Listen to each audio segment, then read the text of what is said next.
Ongoing nga po ang ikatlong pagdinig ng House Justice Committee para sa impeachment complaints laban kay Vice President Sara Duterte. Ang Senado naman, naghahanda na para sa posibleng impeachment trial. Balitang hatid ni Tina Panganiban Perez. Sa oras na iakyat sa Senado ang Articles of Impeachment laban sa Vice Presidente, agad daw na magko-convene ang Senado bilang impeachment court ayon kay Senate President Tito Soto. Definitely forthwith. As soon as the Senate receives it, I will inform the Senate and refer it to the Committee on Rules. By May 4, if we receive the articles of impeachment, then we will immediately convene as an impeachment court. Kung mangyari yan, Mayo rin daw posibleng magsimula ang impeachment trial. Within a month, matagal na yun.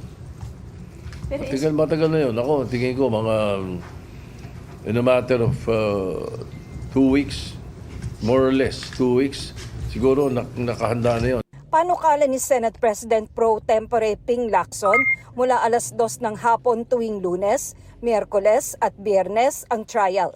Mula alas 3 ng hapon naman kapag Martes at Huwebes para raw hindi mapabayaan ang paggawa ng mga batas. Kung sakali, kailangan pa itong aprubahan ng mayorya.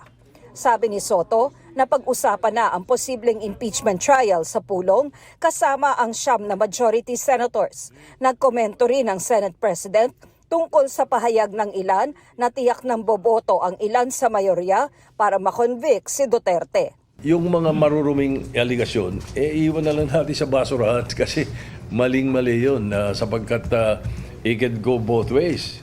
And I would like to think that all 24 senators are impartial and should be and must be impartial.